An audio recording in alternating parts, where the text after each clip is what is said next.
আসসালামু আলাইকুম, কেমন আছেন সবাই? তো আলহামদুলিল্লাহ, আজকে হচ্ছে মহররমের 10 তারিখ। আর আমাদের বাসায় মানে আমার আম্মুর বাসায় মহররম মাসের 10 তারিখে এইরকমভাবে একটি খিচড়া রান্না করা হয়, যেটাকে আমরা খিচড়া বলি। এটাকে বিরিয়ানিও বলা যায়, কিন্তু এটাকে খিচড়া নাম বলা হয়েছে কারণ এটার মধ্যে যেই ডালটা দেখালাম সেটা মিক্সড করা হয়। তাই এটার প্রসেসিংটা আমি একটু ভিডিও করছিলাম শেয়ার করার জন্য। তো বেসিক্যালি এটা আমরা রান্না করে এটা আমরা নিজেরাও খাই, আবার অনেক সময় অনেক মানুষকেও দিয়ে থাকি। এটা দাওয়াত দিয়েও খাওয়ানো হয়, অথবা আপনি চাইলে এইভাবেও করে বাইরে গিয়ে মানুষকে প্যাকেট করে দিতে পারবেন, যেভাবে আমরা দিয়ে থাকি আর কি।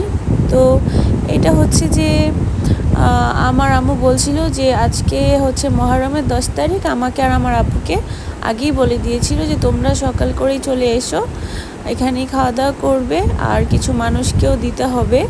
তাই আমি আর আমার বড় আপু বাসার থেকে আমার যেতে যেতে দুপুরই হয়ে যায়। আপু আর আম্মু মিলে এগুলো রান্না করে, পরে আমি ভিডিওগুলো আমার আপুর কাছ থেকে সংগ্রহ করি। তারপর এই তো খিচড়াটা হয়ে যায়। আর তারপর আমি দেখছিলাম যে কেমন হয়েছে। তো আমার কাছে মনে হয়েছে আরেকটু নরম হলে ভালো হতো। আর আমার ছেলে এবার বেশি শক্ত খেতে পারে না। তো যাই হোক, এটা হচ্ছে একটা পাতিলের, তো এটা একটু শক্ত হয়েছিল, কিন্তু আরেকটা পাতিলেরটা একটু নরমই হয়েছিল। সেটা আমার কাছে খুবই ভালো লেগেছে। আর এই পাতিলেরটা একটু শক্ত হয়ে গিয়েছিল। তো তারপর আমি একটু প্লেটে নিয়ে নেই আর আমার বাবুকে খাওয়াই। আর তারপর আম্মু বলে যে যাদেরকে দেওয়া হবে তাদের জন্য তুমি প্যাকেট করে দাও। তারপর আমি বললাম ঠিক আছে, এখানে যেগুলো আছে এগুলো করে দেই, আর পরে অন্য যে পাতিল আছে সেগুলোও করে দিব, কারণ দুপুর হয়ে গিয়েছে, অনেক বেলা হয়ে যাচ্ছে, মানুষকে দিয়ে আসতে হবে।